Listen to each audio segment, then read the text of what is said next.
Today's episode of Rates and Barrels is brought to you by the SoFi Daily Podcast. Did you know 37% of Americans would struggle to cover an unexpected $400 expense? April is National Financial Literacy Month, which means it's time to expand your financial knowledge, and that all starts with having the right information. For facts, analysis, and updates related to markets and financial awareness, listen to the SoFi Daily Podcast every weekday. Search for SoFi wherever you get your podcasts. Welcome to Rates and Barrels. It is Friday, April 30th. Derek Van Riper, Ito Saris, Britt Giroli here with you on this Friday. Yeah, does she want to join our acapella group? Yeah, what was the winner of the name of our acapella group? Oh, Alex had the best name of all on Twitter, and it was just a bit off key, I think is what he came up with, which is perfect for a baseball a cappella group name. So that is the winner of our unofficial contest. If there's ever a prize available, Alex wins it for this particular contest. But on this episode, we'll see if Eno's wife brings a few more bars for us. We will talk about Moving the Mound, the story that Eno published earlier this week for The Athletic. April awards. We'll talk about our first month selections for Rookie of the Month, Pitcher of the Month, and Hitter of the Month in both leagues. We'll discuss some of the surprising teams as we flip the calendar to May of the surprising teams, who is most likely to be in the conversation as a playoff team later on this season. A few questions came in about the ball, so we'll tackle those. And we'll talk about some walk-up music as well, since we're thinking so much about music on this show lately. Let's get into Moving the Mound. I was reading the story, and I was actually surprised that you had hitters that you spoke to who weren't just all for this. Like, I would have thought hitters blindly assumed that moving the mound back was something that would absolutely help them, and that wasn't the case. Yeah, I think, and I hadn't even given my spiel because we were talking about something else. I've got a really cool story coming for next week. Did I just out my source? Anyway, we were just talking about things, about something totally different, and he offered that one up. And then I explained where I was coming from with the worst case scenario, which is just it has to do with like the steepness of the ball. When you think about how the ball crosses the plate right now, people say like try to get out in front of the break on a breaking ball, like try to get the breaking ball before you don't want to swing late on a curveball, like then with the angle of the pitch, you'll just be hitting it like at a more steeper angle. So if you move the plate and the mound back, breaking balls will be coming in at a steeper angle. So I don't know that we have a ton of evidence that breaking balls will be like worse on hitters, but I think they will become relatively steeper than fastballs will. And there is this idea that there'll be secondary effects. And that's the one thing that I'm always fascinated with when you make a change, right? There's like what happens at first. It's like, okay, what happens at first will probably be more contact. But what happens after that? Like, how do pitchers adjust? Do they just try to throw harder? But now that 95 acts like 93, are they all going to try and throw 97? That could be the possibility. But there's also this possibility, and I had one pitching coordinator say, I'm going to have all my pitchers throw 80% breaking balls. And there's already a team out there that has already upped their breaking ball usage significantly. So maybe people are like, seeing this coming and making the adjustment ahead of time.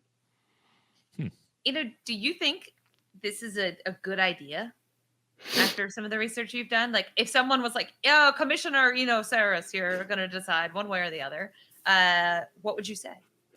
I think that I would start with smaller changes. Because that's what I'm saying with this is like, it's such a big change that these secondary effects, like it could change baseball. You know what I mean? Like, it seems like a not that big a deal, 1 foot or something, but it could change baseball. Like, what if we were watching 80% breaking balls right now? Yeah, that would be kind of different baseball, And so I like, if it was me, I would do a pitch clock, get the batter in the box. The pitch clock actually could reduce velocity because they're waiting more between pitches. We've talked about this a fair amount. And then I am team pitch clock. Team pitch clock. I would actually reverse one of the changes I made to the ball, make it heavier. Because actually if you made this ball heavier, I think that you would actually reduce the seams a little bit. You reduce the pitch movement. You reduce the pitch velocity by making the ball heavier. And I think I would do robo-umps because robo-umps would allow me to tinker with the game some more, and allow me precision. When you tell the umps, oh, call a wider zone, call it this zone, call it that zone, it takes like 3 years before it's actually happening, and they have to kind of train themselves. But if you have a robotic umpire, you can say, okay, let's try it. Let's try this year in the minor leagues, like no high strikes, and let's see if that does something. So, and I'm talking about like inches or whatever, but you can kind of play with the game a little bit more. So, I would kind of try to the fringe stuff first, because I don't know that we've really tried those in the major league level. We've done the pitch clocks in the minor league level. We've mucked with the ball, but we haven't done a good job with it. So I don't know. I think there's some stuff we could do there. And the rule changes is interesting because I don't think people realize something as simple as the 3-batter minimum rule came into huge play in the Philadelphia game the other night when Bryce Harper was hit in the face. I mean, what is that rule? That's a great example. Is it making the game better that you have to face 3 batters? Is it making it faster? And that to me was just like exhibit 1A of how this rule really isn't accomplishing anything. What do you guys think? I'm curious what you guys think about that rule the other night. And those who didn't watch that game, the first 2 Phillies were hit, right? Including Bryce Harper in the face. Yeah. It was Genesis Cabrera was pitching, and I don't like the 3-batter minimum rule at all. I understand that one thing people don't like about the game is when Alex Claudio comes out of the bullpen, faces one hitter, and then the next reliever comes in, and we're back at commercial, and that takes a while. But the 3-batter minimum, it doesn't scratch the itch for me. I know you want to have a game where you can reduce some of the specialists and cut out that extra time. How much extra time are they really saving with this? And if time is the goal, if you have matchups that allow more runners to get on base in the late innings, that's extending the game anyway. So I don't know. Like I know we're trying to fight back against the that's a good point of things being optimized, but this isn't doing what they wanted it to do. It's a secondary outcome that probably wasn't really considered. It was, well, we're saving this time here. Yeah, but you're getting this time added back on later. If you have a worse reliever in longer, he gives more hits up. There's more people on base. But see, that's why I think like time of game is not that interesting to people, and I think that chasing that was really a messed up way of thinking about things. I do think that we can do stuff about pace of play, of like how much action there is, and that's talking about how many balls there are in play and sort of dead time. That's why when I do the pitch clock, I would also tell the batters, get in the box, But also to your point about it not working, 2020 and 2021 are the longest times per 9 innings. You can look at Baseball Reference, 3 hours and 7 minutes. We have not cut any time off of a 3-hour game, a 9 inning game since the rule was implemented. So even if time of game was something we cared about, we're not doing a good job of it because it's at a record high. So, but I this is another thing. Don't you guys just think 3 hours almost with any sporting event? I realize that basketball is like more like 2.5 and football can be shorter, but in my head, I'm just like 3 hours. If I'm going to watch a sporting thing, it's 3 hours. The only exception for me is soccer because it's 2 45-minute halves, and halftime's about 15 minutes, and your stoppage time gives you the extra maybe 5 minutes in each half. So you're in and out under 2 hours. There is a slightly different feeling with soccer, though. Is like you kind of have to watch the soccer game. You know what I mean? Like it's always playing. You can't. There's no break. With football, even basketball, but definitely baseball, you can check your phone. There's like a lot of breaks. You can go to the bathroom, get some food. What I mean? Like soccer is like, it's shorter, but it's like, what's happening? Well, so there's something that's also brewing here. And this came up, I think Sportico had the story Adam Silver, the commissioner that we all love, the commissioner of the NBA, spoke to the commissioner that we all really don't love, Rob Manfred, according to listeners of this podcast anyway. And Adam Silver told Rob Manfred, stop worrying about pace of play. And the reason is a slow pace of play maximizes in-game wagering. And if in-game wagering is the way to maximize fan engagement, if you're watching on YouTube, you may have seen that my eyebrows moved when I said fan engagement. It's not just fan engagement that we're thinking about here, right? It's generating revenue from sports betting. So I would not be surprised at all if all of a sudden pace of play is something that we're no longer talking about as a problem plaguing Major League Baseball, even as games get slightly longer, as Eno pointed out. I never thought I'd see MGM as a partner of baseball. It's everywhere now. It's also not just like it's in your face. The betting has become so ingrained so quickly. It's actually a little frightening, I think, to think about. I agree with it's not. Listen, if it's 3 hours and it's like good, exciting Dodgers, Padres, riveting stuff, I'm not like, God, is this game going to end? It's more like, oh, it's the third inning and this team's already into their bullpen. It's 8-0 and this game sucks. Like, and you know what happens in those games is I think the betting thing becomes because who's watching those games? Fantasy players.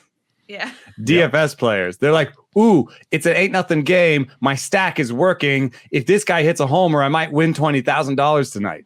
Yes, I want to see Alex Bregman taking plate appearances against the Angels' 7th best reliever, or hopefully a non-Jared Walsh position player. There's no other person watching that really, because the two fan bases involved are like, damn, 8-0. I don't care. Like either I don't care, we won, woo, or I don't care, we lost. How many people are sticking around at 8-0? Very few people. The people that are have money on it. Or they're related to the guy playing. But yeah. Oh, yeah. Yeah. No disrespect to the Angels' 7th best reliever and his family. Yeah, we're not here for that. You're right. I do think that a lot of the game could be changed by, not time of game, just pace of play, just more exciting, just make it better. Limit the number of pitchers that can be used in a game or that you can designate as active. Get rid of the dead time like the pitch clock. There are a lot of things that you can do to make it more exciting. And to be fair, I was going to write a column about this, but I'm kind of like lazy because it's Friday. So I'll just say it on this podcast, free for all of you instead. I feel like this month has been so fun. We complain about making the game better, blah, blah, blah. And it's like, then we have like, in my opinion, the most fun month that we've had in baseball in a really long time. You've got like Frederick Freeman getting struck out by Anthony Rizzo. You've got all the Dodgers Padres nonsense. Dodgers Padres was so good. You've got no hitters already. Did you guys see this morning the video of the Arizona Diamondbacks doing a TikTok dance after they won a game? Hilarious. Make sure if you're what TikTok dance? The one where like this one? They're like just basically like in a line and they're like kind of moving their legs. Oh, the one where you do one person does a thing and then they move out of the way and the next person does a thing? No, they're all like lined up, like a line dance. And then they're just dancing to this and they're like, oh, like, hey. And it's like, this is a little league team, not a team that celebrates an April win. So I don't know about you guys. There's been a lot of fun. It's like, well, maybe don't change with the game because I've really enjoyed watching it. Well, somebody was clowning on this. There was a comment that like if you add these 14 teams together, you get 500. And there were people like, "Oh, it's amazing! If you add all 30 baseball teams' records together, you get 500." How did baseball do this? So mediocre. But I do think that there is a surprising amount of parity going on right now. I mean, you have the Red Sox. Atop that division, but you'd expect the Yankees to get it going. So that looks like a competitive 4-team race there. The NL East, everybody is below 500, but they're all close to it. Royals are atop the Central. The Mariners are fighting with the Athletics, who started out terribly. The Giants are atop the West. So there's enough surprise early. So I wonder, do you think that some of this is just it's randomly more exciting because there's been some random team occurrences? It could be a little bit of that. I I don't know. Maybe we just missed normal baseball last year because what happened last season, we were grateful to have the 60 games that we got, but it was preceded by some very contentious back and forth between ownership and the players and the cloud of uncertainty hanging over everybody's lives last summer. So maybe just having some relief that there's light at the end of the tunnel from a general life perspective has also kind of helped put us in this place where we can enjoy something more than we could a year ago when the season began. But the surprising first place teams, I don't think the Red Sox are this good. I don't think any of these teams are necessarily as good as their records would indicate right now. The Royals, the A's, the Giants all being in first place right now. I don't think they're all complete flukes either. I think all four of those teams might be a tick better than projections suggested. I think that's at least possible in a couple cases. I think of this group, the A's, we're so used to them hanging around. Like, they look like they're the most likely team to be a playoff team just because of the A's, and they're always in the mix. And they always find that way to have that high variance roster to get into the mid to high 80s win total. And suddenly we get to the final weeks of September and they're one series away from clinching a spot. So by default, like, my mind says it's the A's. But when I look at the Red Sox, the Royals, and the Giants, I think the Red Sox actually are the most convincing. And maybe it's because I'm putting a lot of stock in Chris Sale eventually coming back. Wait. Weren't you the one burying the Red Sox? No, that was okay. It was Britt. Oh, sorry, Britt. I thought it was him. No, Derek did a really nice job there of not calling me out. I was waiting for it. And then I just stumbled right into it. Yeah. You guys set me up. You guys signed on before me today. So was this like a pre? No. That was just me being an idiot. Sorry, Britt. Okay, I thought the Red Sox were terrible. I'm still not convinced their pitching staff's going to hold up. But hey, Pivetta, man. Pivetta outdueled DeGrom. I don't think that's happening again. No, that's not. The Mets can't hit. I mean, but yes, I do think, what if the Red Sox get a reliever or two at the deadline? Are they a dangerous team? Yeah, maybe. They're a dangerous team because the Yankees are stinking up the joint, though. That's what people didn't anticipate. Well, yeah. I think they'll get it together. The Yankees are going to be fine. I've said this a bunch of times. I think I said they were going to win 10 out of 11 on Twitter, and they can only win 9 out of 11 now because they lost in extras to the Orioles on Thursday. So now I'm this non-Yankee fan salty about Yankees' April losses to the Orioles because of stupid declarations I made on Twitter. But no, you did well. Come on, that's great. A win. That's a win. How were you supposed to know Cedric Mullins was going to do Cedric Mullins things? We love Cedric Mullins on this show. Yeah, we do. But okay, so the Red Sox. I actually think, one thing that you made a point about the A's I think is really great. And I just want to bring it around to the Giants because Farhan is born of A's. Farhan Zaidi, the GM there. I think that he's doing the A's thing. He's finding guys that who cares what age they are? They're like, he's like, okay, you're 29, whatever. I know you're post peak, but like nobody else wants you because you're post peak. So I'll sign you to like Tommy LaStella. I'll sign you to, I'm going to be the A's with a little bit more money. I'll sign you to 2 years and $6 million or 12 million or whatever it was. And the other thing that Billy Beane has talked about is if you just hang around, you can pick up wins in the end of the year because other teams start selling. Yeah. And just by not selling, you can have more wins. So there is something to that where like, I think the Giants and A's might be there at the end fighting for a wild card. I don't see them as division winners, obviously. I mean, obviously for the Giants, but I think even for the A's, I don't know that I see them as division winners, but I do see them as wild cards because they're not going to sell. And they might even pick up something if it's cheap enough. And they're just going to hum along and be like kind of like an 84 to 86 win team that hopefully lucks into 89 or 90. If there's one team out of these four first place teams that in a month from now is still in first place, who do you guys think it is? Because I think it's the Royals. By nature of, I think I could see the rest of that division maybe not doing what we thought they were going to do. I could see the Royals still being in first place in a month. Maybe not in September, but I think the Royals aren't quite, I don't know, they're not quite as fluky. Their success is what I thought. Well, I think the Royals definitely better offensively. Like they made some changes in the offseason. Adding Carlos Santana gave them a middle of the order guy that gets on base a lot. That was kind of a weakness of recent Royals teams, low OBPs. So you add him, you make the trade for Benintendi. I don't know where things are going to end for Benintendi. It's still been more bad than good so far, but I'm not ready to give up on him. Eventually, you get Mondesi back. Maybe later in the season, you call up Bobby Witt Jr. And Witt's going to start the year at Double-A, which is a starting point where you can see him finishing in the big leagues if he goes to Double-A, mashes, gets the bump to Triple-A, holds his own or mashes there. So they could have two impact players internally coming up on the position player side. And then it comes down to how aggressive they want to be with their pitching and how much you like their pitching. Do you think Daniel Lynch and Jackson Kowar are going to come up and be quality big league starters right away? And they had a lot of success last year with Brady Singer. They've got more mileage out of Brad Keller than anybody would have predicted as a Rule 5 pick. Danny Duffy's having a bounce back year that we've talked about on this show.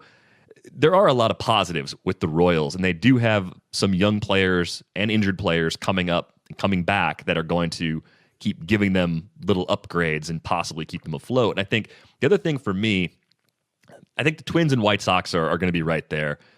I'm definitely worried about Cleveland as a team that's just not as good as we're used to. Like it's not just the Lindor loss; it's the failure to fix flaws repeatedly year over year. So I think I agree with you, Britt. I think just because I see the Dodgers and Padres being such juggernauts in the NL West, it's not the Giants. The AL East is so strong. I think the Yankees are bouncing back. That probably works against the Red Sox. And then the A's with the Astros and the Angels. I think the Astros and Angels are a little bit better, just a little bit better combined than the Twins and White Sox are today. So I think that the Royals do have the easiest path to hold that spot. The numbers say that the Indians are underperforming offensively by a run per game. That's what the projections say. They're gonna score 5 runs per game. They're scoring under 4 runs per game. The numbers say that the Royals are overperforming on the pitching side, that they're going to give up another 6.7 runs. So basically, there's like some symmetry there. Which aspect do you think will be fixed first? There's like, do you think the Indians will start to score more runs, or do you, as you pointed out, Kowar, Lynch, do you think that the Royals can fix their pitching? I think the Royals can fix their pitching, though. I think if you're going to sit here and say like what's more likely is as it gets hotter and more humid, offenses pick up. Isn't that just like a natural symmetry of the season? Yeah. Right? Like pitchers come out and have these terrific Aprils because it's cold and guys don't want to swing the bats and they're a little behind from spring training, right? And then as you get into the summer, already this year I see all the time a ball that you're like, oh, that's out in July, that's out in August. Oh, that ball came back in, right? Because it's cold and you've covered some games in Baltimore. I've seen like pop-ups, you're like, oh, there goes another home run.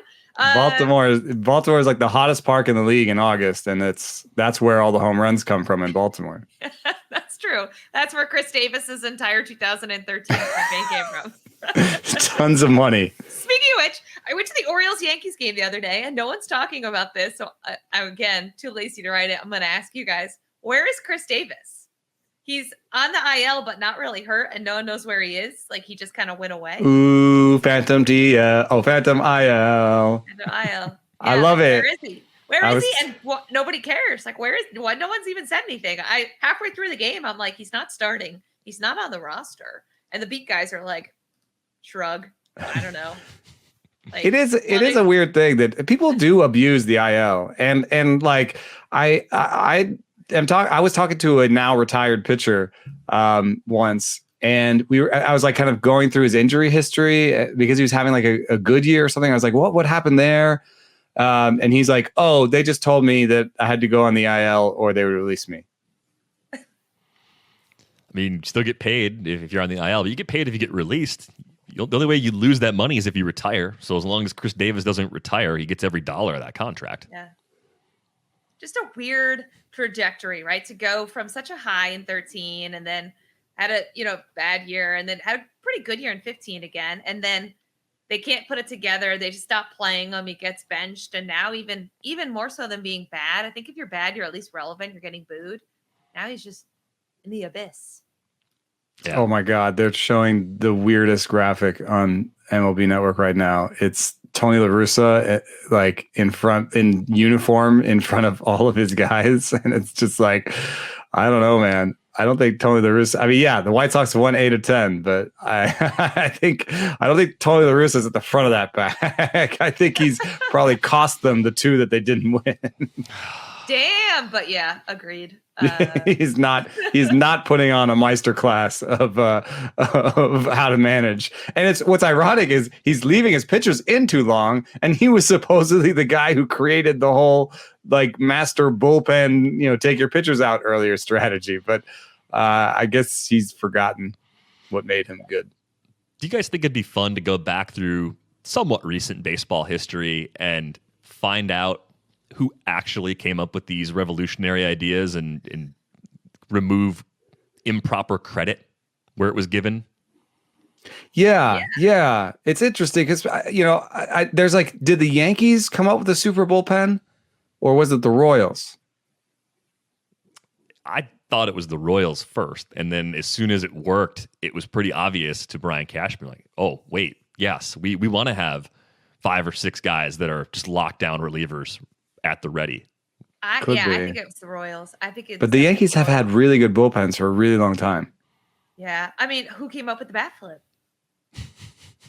The first bat flip, I would love to read the story about that. I bet people were just blown away. I bet that seems so old that it's impossible to figure out. Like, it's probably not that old. It was a right. caveman. Didn't Mickey Mantle flip his bats? No. It was a literal caveman. I swear to God.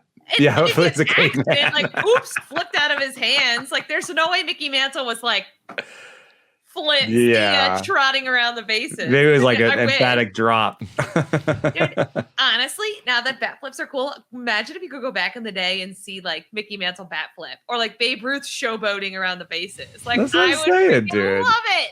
I bet you it happened. Unbelievable. All these people were like, oh, respect the game. Like, go back in time. I bet you there was some people showboating back in the day. Oh, man. Babe Ruth was the only guy hitting homers, dude. You don't think he was like, you suckers. What game are you playing? There's Joe DiMaggio pimping stuff, blinking at opponents. Like, I bet this stuff's been done. We just didn't have any video of it, and nobody had Twitter. So supposedly Dusty Baker and his teammate like created the high five, right? That piece is out there. And that's like a legendary thing. That seems impossible to me that somebody... No one high five before that? That's alive now. That's what I'm saying. It seems impossible to me that somebody alive now created the high five. Like, it's just so ubiquitous now. That's not exactly. Well, who created, like we were talking about a few shows ago, the thing where they do like this? Mix it up? Like, wasn't it... on the bases. Wasn't it a basketball player? Oh, yeah. Mix it up, I thought. To celebrate on the base paths. Yeah. Who was like, you know what? I didn't hit a home run, but I still got to second. I got to celebrate. I got to say something to my homeboys in the dugout. Yeah. Hello. Was it the first one really tame? Like, hi, guys. I hit a double. I don't know. Golf clap for self. Just I hit a double. Or like, who decided the first walk off that this was like, hey, we won one game. It's 1 of 162, but we got to throw everything everywhere because we walked it off. Like, who decided that? Were they doing that back in the day? Was Lou Gehrig like throwing sunflower seeds? Like, some of these managers, I don't think would take kindly to Gatorade baths. Yeah. Was Gatorade? Yeah, did they ever Gatorade bath Bobby Cox? I don't know why I always pick up Bobby Cox. I grew up in Atlanta. You think they ever threw Gatorade on Earl Weaver? That's what I'm saying. Probably not. Wait, how these guys were smoking heaters in the dugout? Did you ever douse them with a Gatorade? Got like a soggy cigarette afterwards. Someone asked Jim Leland because that guy feels like he's 150 years old. Who created the Gatorade bath? Ask the oldest managers that will talk about it. When's the first time you saw this? And you'll probably get some pretty fun answers from a few of those guys. It was a little writing brainstorm session. Yeah, happy to share our process with everyone. Yeah. Well, look, no one's perfect. Even the best baseball players strike out with the bases loaded. The best golfers sometimes 3-putt with the tournament on the line. So if you feel like you come up short in the bedroom sometimes, it's perfectly okay. And if it's bothering you, there are options. Go to GetRoman.com/rates now. With Roman, you can get a free online evaluation and ongoing care for ED, all from the comfort and privacy of your home. A U.S. licensed healthcare professional will work with you to find the best treatment plan. If medication is appropriate, it ships to you free with 2-day shipping. The whole process is straightforward and discreet. And getting started is simple. Just go to GetRoman.com/rates and complete an online visit. Take care of your ED without leaving home. Complete an online visit today to connect with the doctor and take care of it. Go to GetRoman.com/rates now to get $15 off your first month. Look, there's a straightforward way to take care of your ED. GetRoman.com/rates. Get started now to save $15 on your first month of treatment.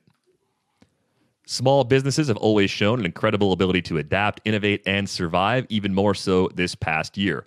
Now, another way you can adapt and grow is by finding the right people to help grow your business.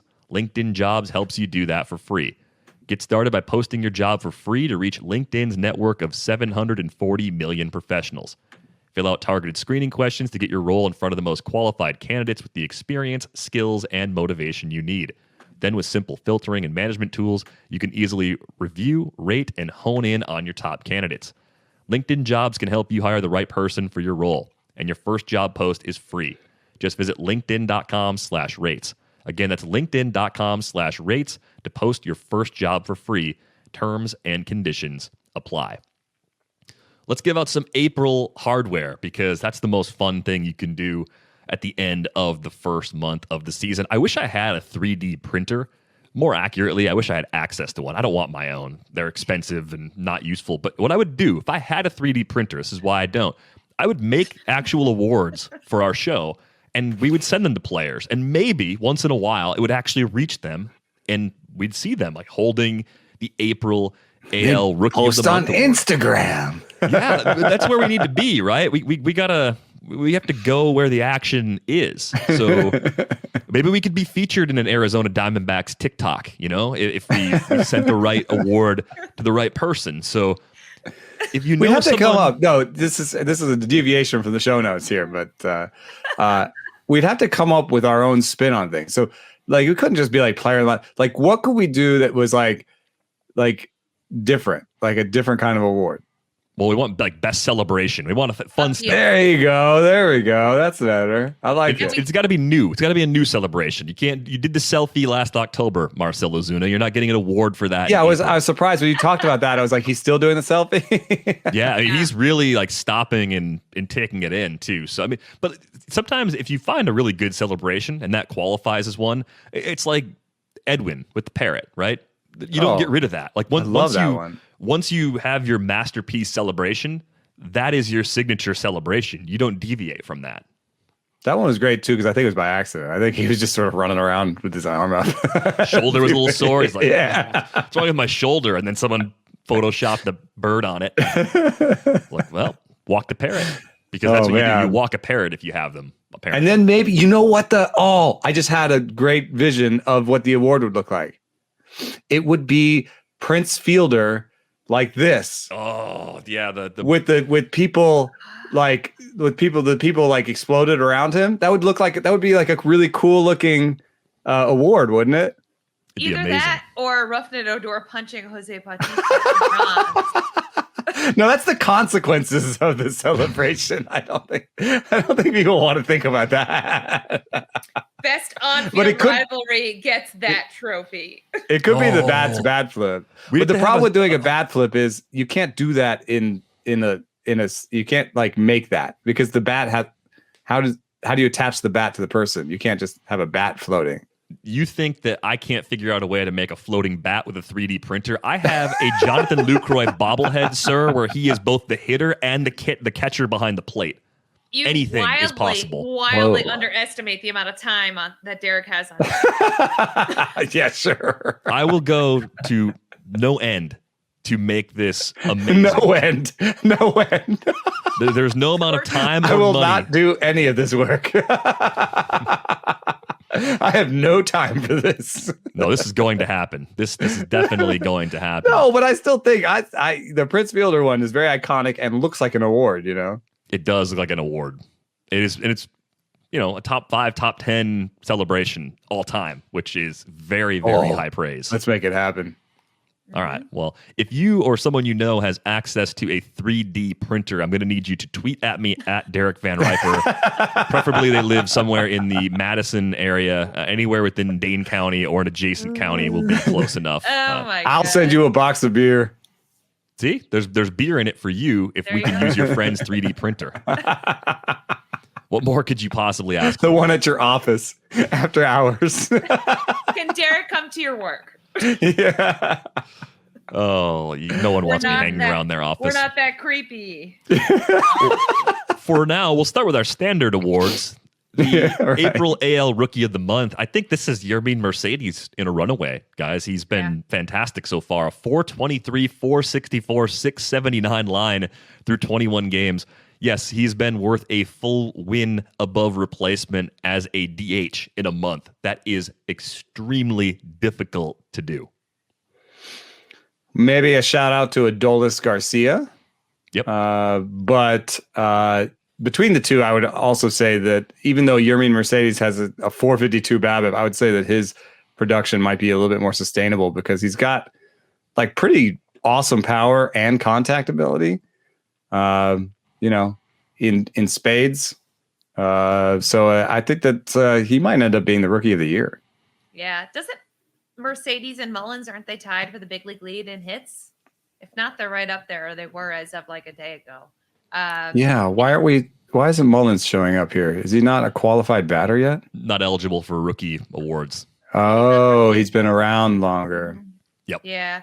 So, I mean, this is a guy who wasn't even on our radar at all. Like, I think we all thought, like, Randy Arozarena was going to run away with it, if I recall correctly.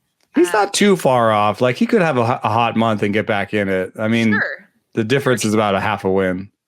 He still could. But it's interesting. And again, we could be laughing about this. Hey, remember Mercedes in September? And that's just baseball. I did have an evaluator text me that he thought this was the new Chris Shelton. I don't think so. I think there's a much better hit tool here with Mercedes than there was with Chris Shelton. I mean, this is a guy who strikes out 14, 15% of the time, and the league is striking out 26% of the time. Yeah. No, I think this is crazy. This is actually more real than this profile would lead you to believe. So I realize that's a really vague way to describe what's happening here. Are you talking about his like physical profile? I'm talking about the positionless old guy that gets stuck in the minors forever. Like usually those guys are up and down and gone and forgotten about.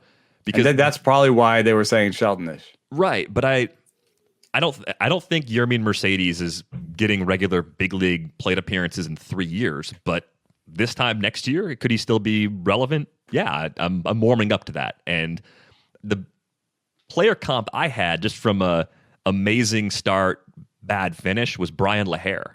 Remember the time Brian LaHair was an all-star for the Cubs? You guys are like, no, who the hell's Brian LaHair? Yeah. It wasn't that long ago. Brian LaHair was... No, I remember LaHair, yeah. It was a bad Cubs team, right? That was the classic, well, someone's got to be our all-star. But he was just gone. Like, it was an amazing start, tailed off in the second half, and we never heard from him again. Like, that's more likely for Mercedes than falls apart in May and disappears by June. Yeah. I do suppose there is a weakness in his game. I just looked. His reach rate is pretty high. So, he's putting a lot of pressure on his hit tool if he doesn't have good plate discipline. So the strikeout rate could rise, I guess. But the barrel rate is great. The max EV is great. Like he looks like a powerful hitter. He's hit some dongs that were like tremendous, dude. Yeah, some very long home runs. Some top shelf analysis there at the end.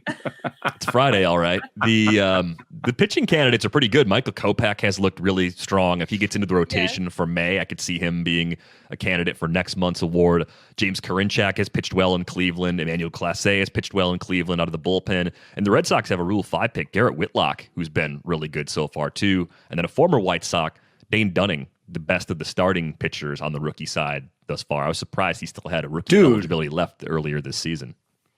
I don't know what the bottom line is about to say, but there's a seamless transition here to NL Rookie of the Month. Let's hear it. I mean, I think I could pull that off. All right. Here's a cool thing. the best pitcher and the best hitter are on one team. Best rookie pitcher and best rookie hitter in the NL. Yeah. That's kind of cool. Yeah. They're both Marlins. And yet I still don't think the Marlins are very good. But they're a fun team. They're like a fun bad team. They're an entertaining bad team. Certainly. With Jazz Chisholm is the batter I was talking about, of course, and Trevor Rogers is the pitcher. Yeah. I mean, the pitching is good. The starting pitching is good, and they throw hard, and they are exciting. They haven't even gotten 6-0, so I guess maybe they are okay. But the lineup is just... It's a problem, to put it mildly. Here's the thing, though, guys. They're the only team, or they were, let me double check, but they were the only team in the NL East with a positive run differential. Oh, wow. I didn't even check the run differentials because... How you like them apples? Because they're behind, they're all under 500. You know what? Miami, okay, here, Atlanta -2, Philly -16, Mets -13, Miami +12. Wow. Washington -22. So break up the Marlins. Yeah. So I don't know. Maybe they do have a little, maybe not. Okay, I'm not saying they're going to win the NL East, but maybe they're not the last place team we all envisioned. Here's another interesting thing. Their regression is supposed to all come in pitching because they're only giving up 3.8 runs a game and they're supposed to give up 4.7. And yet pitching is the one part of what they do that I'm kind of like, yeah, they put together a representative bullpen and they've always had a good rotation and they have more on the way. So Marlins going to win the division? Marlins going to win 80 games? 81? I'm just saying they could be a third place team in the NL East and it wouldn't surprise me. Would it surprise you? No, third place wouldn't. Yeah. I will react kindly in this situation because I have been treated unkindly in this situation in the past. Yes, anything is possible.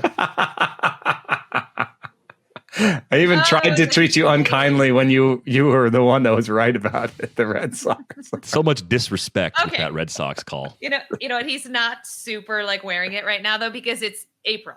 If we get to Memorial Day, then you'll see Derek, if you're watching on YouTube, show up with like Red Sox gear. St. Patrick's Day, the green stuff too, like the really like deep Red Sox fan, fake Irish person fan. There will be nothing subtle about Derek's flex. He'll sing what's that stupid song? Dropkick Murphys or Tessie? Sweet Caroline? No, it's Sweet Caroline. Sweet Caroline? They're all stupid songs. Sweet Caroline, nice. Tessie, Shipping Dropkick Up to Boston. Yeah, exactly. I mean, they're all terrible. Oh God, they're not that bad, but I don't want all of Boston sports fans attacking me. Open your grill. Yeah, I don't need that. Jazz over Trevor Rogers for the first month, though. 4 homers, 7 steals, 290, 375, 551. You could go either way here. They're both really good. I think the only other candidate for the award would be Dylan Carlson, but side by side, Jazz has been better offensively than Carlson to this point. But one of those things where Carlson might win the whole thing because Jazz is currently hurt. Jazz might have more regression. Carlson's line looks kind of sustainable. So there is, but it's kind of funny when you do these things. Like, you're not really supposed to think about sustainability, are you? But then people will, like, if you do give the award, like, it could be a tiebreaker how sustainable you think it is, right? Because if you give the award to the Brian LaHair of the season, then it just looks kind of silly, right? It's like, oh, we just gave an award to someone who had an unsustainable hot month, right? So you kind of, on some level, want to be like, let's give the award to the one that's a little bit slightly more sustainable. Yeah, to look right in the long run. Like, look at us. We're so smart. Give Dylan Carlson all the Rookie of the Month awards. Come back to you. But the award is supposed to be just looking backwards. It is. And I think, war leaderboards make this really easy to sift through the candidates. And I think Jazz versus Rogers is actually a really fun debate. Kudos to Marlins fans for having both on the NL side right now. But if I were making this award today, if I were running the 3D printer right now, I'd be mailing the award to Jazz Chisholm. And the award itself would be a Brian LaHair.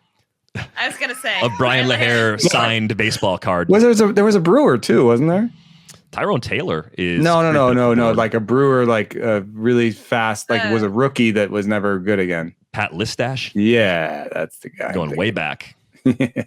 Go back to the early 90s for that one. Yeah. Guys, the only place our award's going to end up is in the trash. If we have No, not if we make a couple surreptitious copies for ourselves, because I really want now a Prince Fielder of Rates and Barrels Best Celebration Award for my shelf up here. All we need is one person that thinks Derek is not creepy and he's okay to go to work with them. One. And bring your kid to work. Bring your kid to work day. This is my large adult son, Derek Van Riper. Man, I'm not the Hurley boy. This is ridiculous. Like, come on. I think I give off pretty normal vibes most of the time.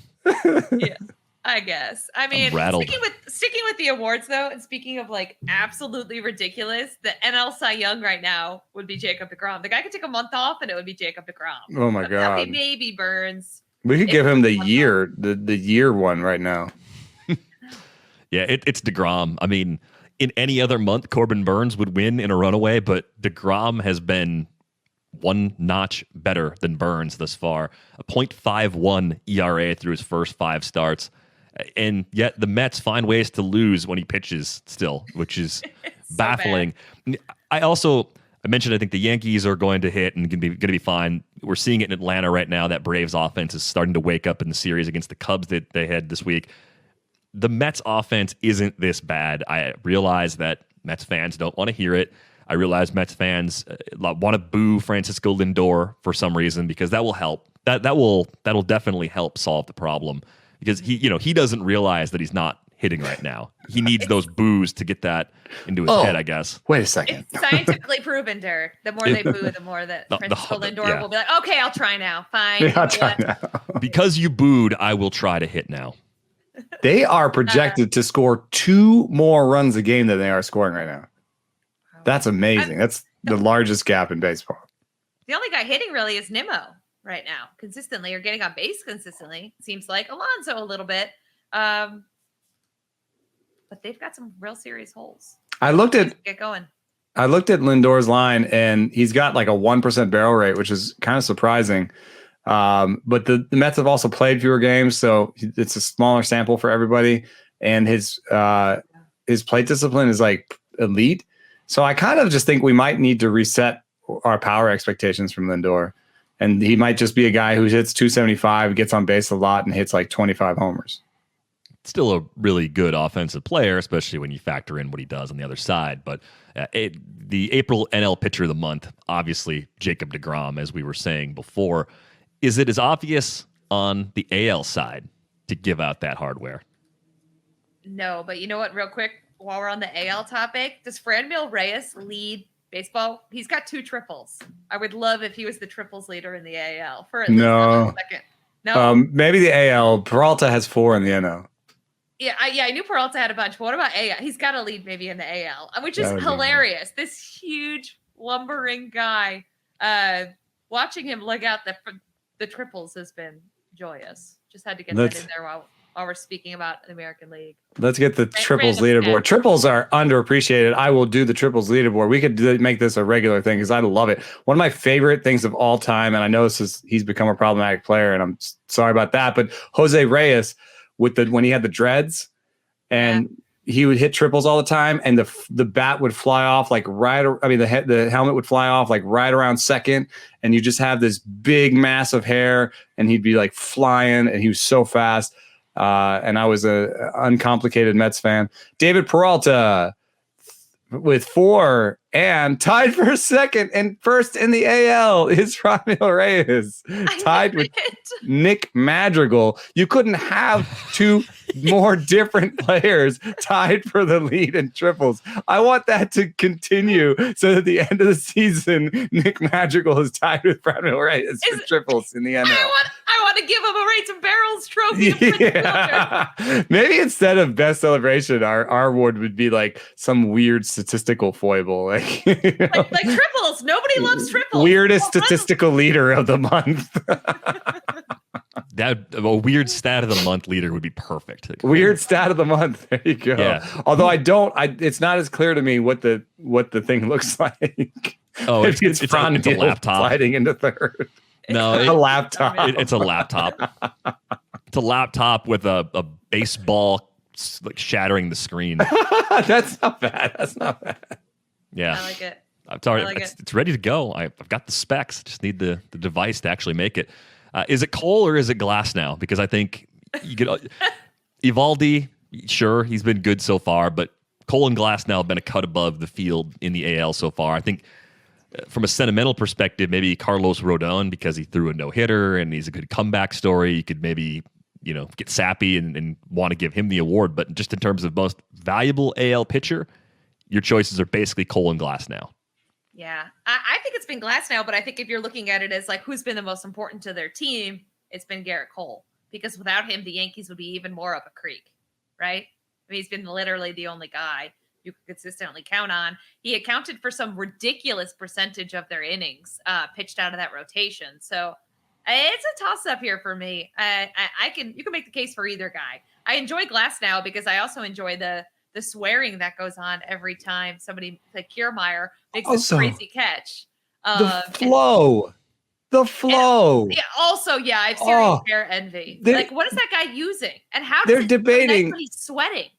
They're debating on MLB Central right now who has the best hair in baseball, and they've got Jazz on there, which is she should be on there, but they didn't put Glass now on the list.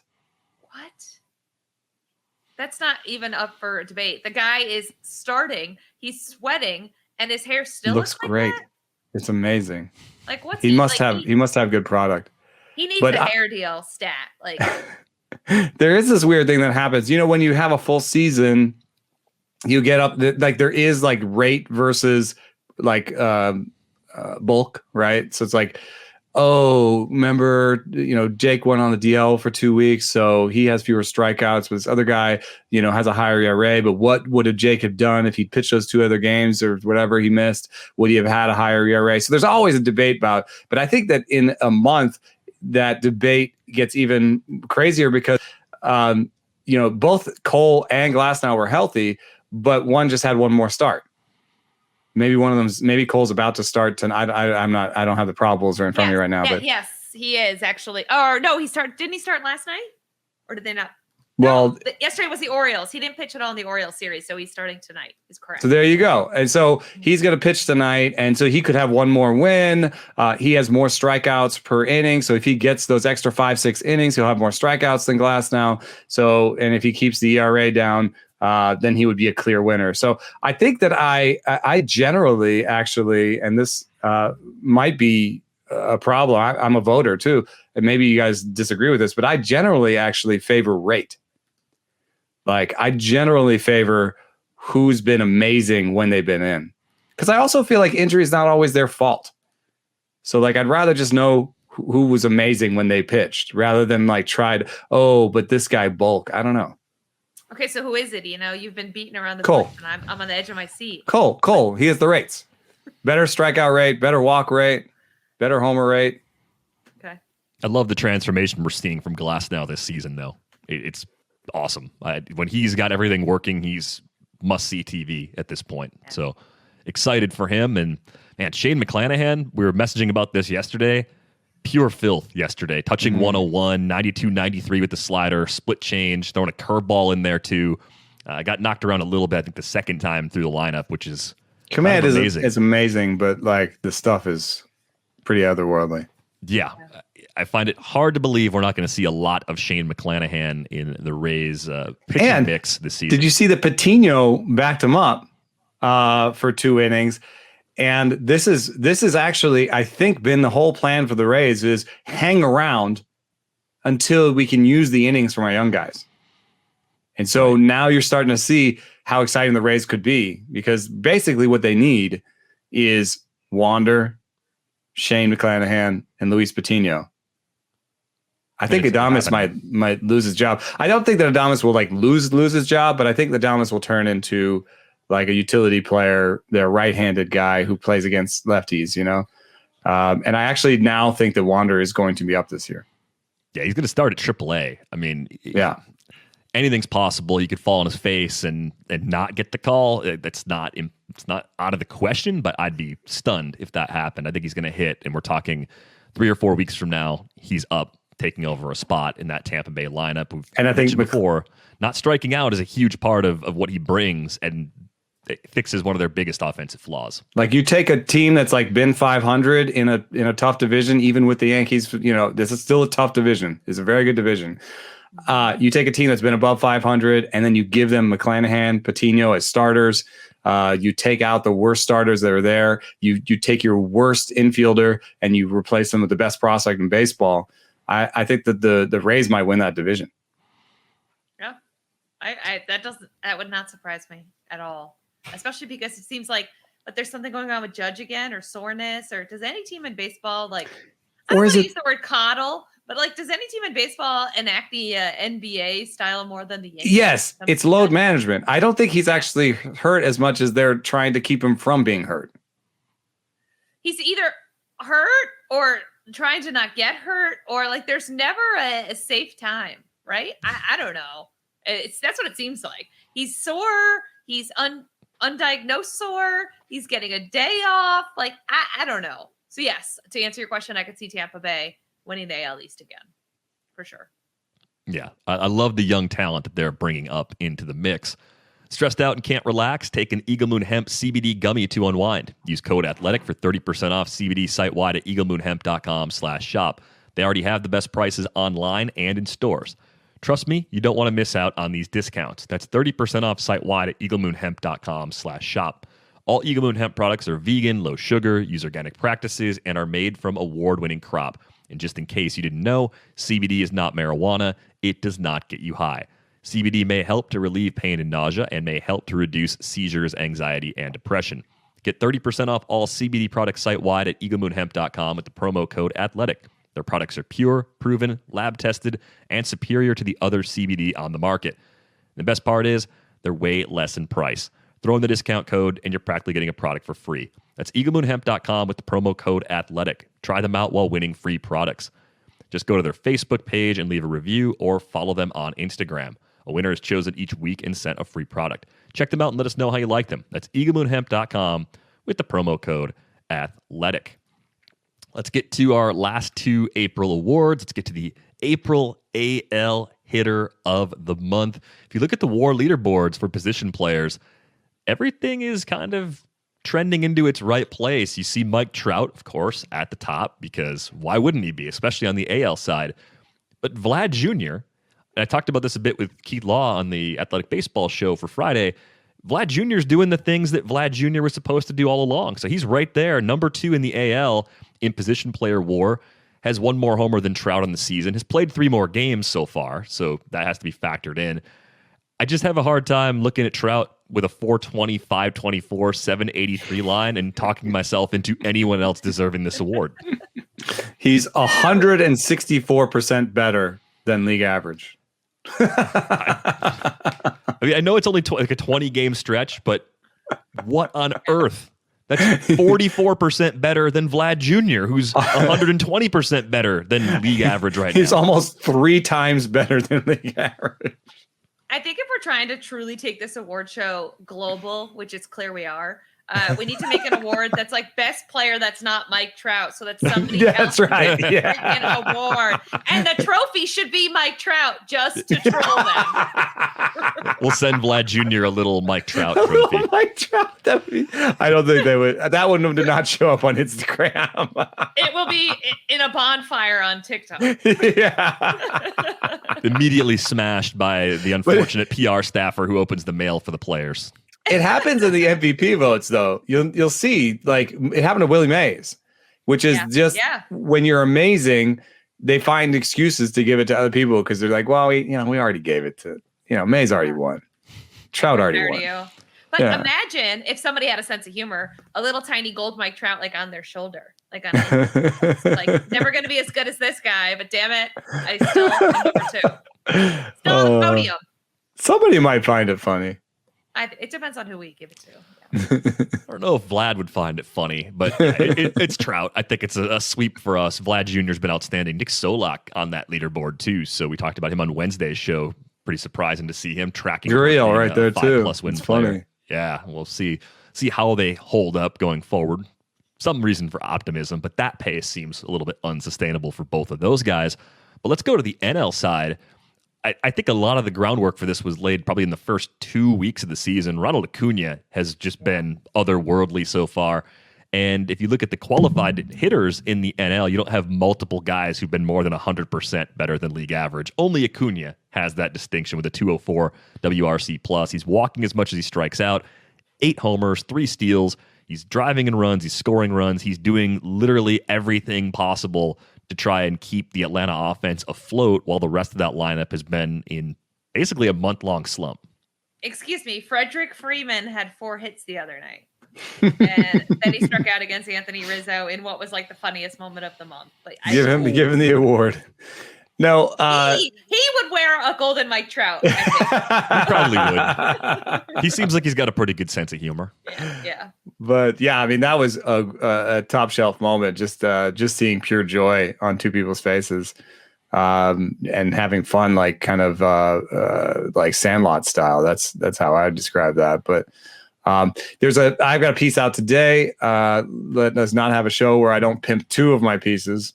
But in fact, I think I pimped 3 because I pimped next week's piece. Oh God, I'm such a shill.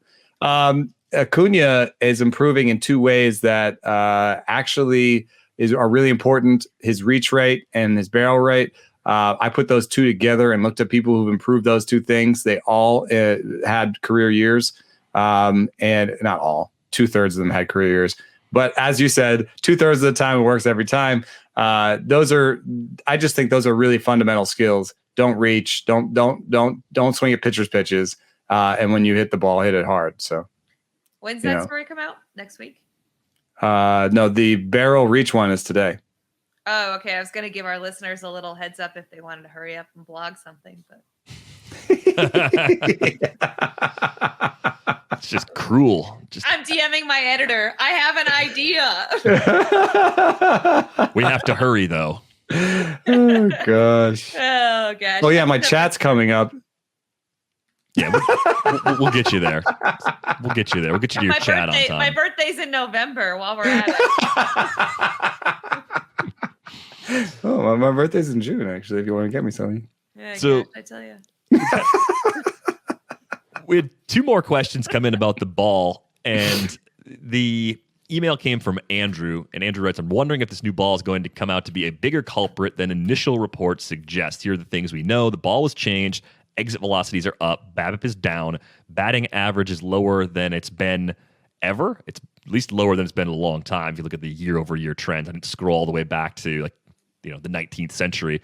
And pitchers are throwing harder and striking out more batters than ever. So the questions are, 1, is it possible that we have a situation where players who were below average at catching up to the heat have seen their problems exaggerated with the ball change? The second question is, I'm hearing a lot about drag, but wouldn't the drag be negligible on a pitch to the plate, whereas it could be pronounced on fly balls in the air, thereby driving down batting average and BABIP? Or is it just April and I'm panicking? Holy shit, that's an Eno question. Well, there are no doubles, man. The doubles have gone away, and it's a total mystery. And we've got a writer on it. Hopefully, he'll publish that piece today. But I don't know. Yes, I think the question is right. I think that the ball is a big culprit this year. I think that the added drag does have some impact on the pitch to the plate, which is pitch movement is up. So pitch movement is up at an all-time high. Breaking balls are breaking more than ever. Fastballs are riding more than ever. Also, we just saw an increase in velocity bigger than we've seen in 10 years in 1 year. So we just went from 93.5 to 93.9. And it's April, which means that the average starting velocity, the average velocity for a pitch this year, a fastball, will be 94.1 or something, which will be amazing because August is when velocity peaks. So to go a half tick up around 94, that means, and we already knew that 94 was kind of a benchmark where like above 94 fastballs start performing better. So that means that a bunch of people that were sitting 93 or 93 and a half are now over 94. yes, I think the strikeout rate between the movement and the velocity going up, that's a huge component of the strikeout rate. So I think they really screwed up the ball, because by making it 2.5 grams lighter, which is the most they could make it lighter, they brought velocity up, they brought movement up. And then by deadening the inside, yes, the ball doesn't go the same distance, but at the same EV, but at higher, they're more higher EVs now. So the barrel rate is up. So it's weird. It's just become more all or nothing. They did the only thing to the ball that they could to increase true outcomes. Whoops. Yeah. And in fact, if you put me in charge, the number one thing I would do is reverse that change with the ball and make it heavier. Because if you make it heavier, velocity goes down. You might reduce some homers and turn those into doubles, and maybe create some incentive to hit line drives. I hope you don't just create more flyouts by making the ball heavier, because that would be disappointing. That's another thing with the mound change. The mound change might just create more weak contact, and people are like, "Well, yeah, weak contact. That's great." Is it? No. Weak contact is not what you're trying to ground outs. We want some ground outs. You want quality contact. The only thing that's great is no longer seeing guys fiddle for 10 minutes with their batting gloves between pitches. Like, that's, to me, just a total win-win. No one's going to be like, oh, we didn't consider this when we eliminated that. Like, yeah, that one's pretty straightforward. Yeah, our choices are like pretty fair, like the unintended consequences are very minor. The only thing that can happen with the pitch clock is the guy steps off the mound because he's worried about the guy stealing, because the clock is going down. But the guy can do that anyway. Right. Yeah, that's not going to go up that much. At least I wouldn't expect it to. So not much to worry about there.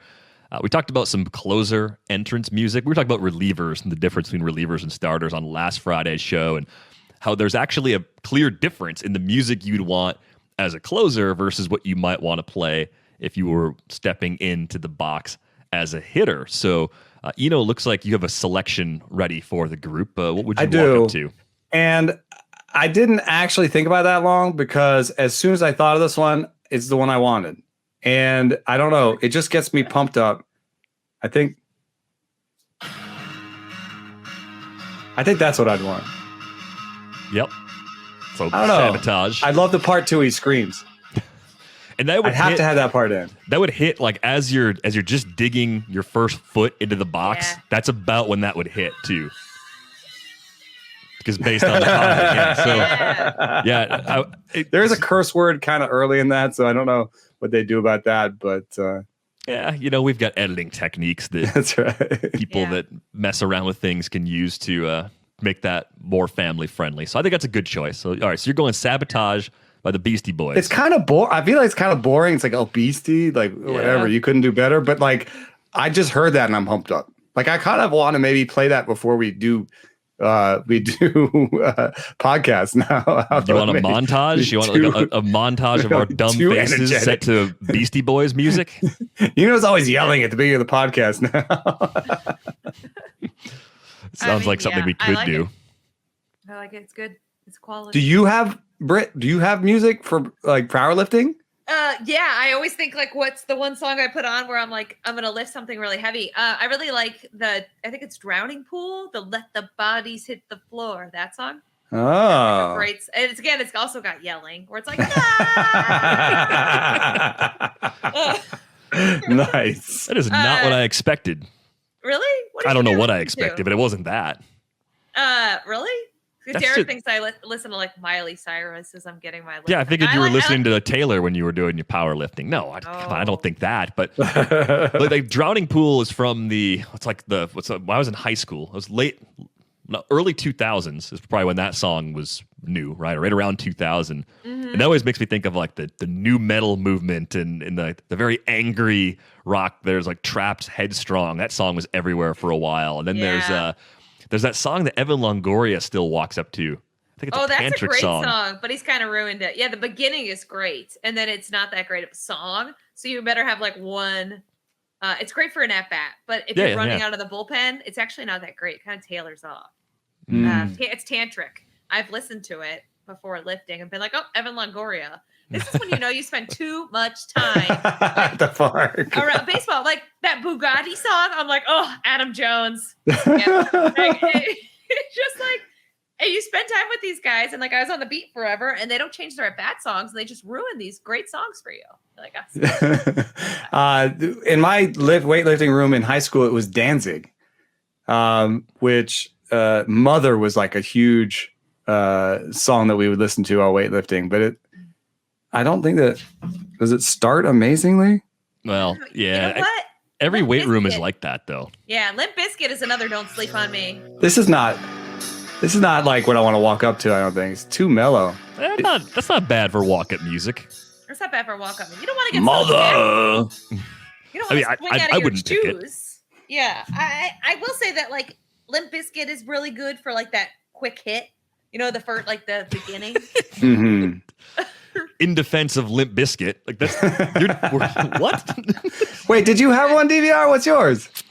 Yeah, he's never put a mine. I think I would change mine a lot. I would be the kind of person that does not keep the same walk-up music all season long.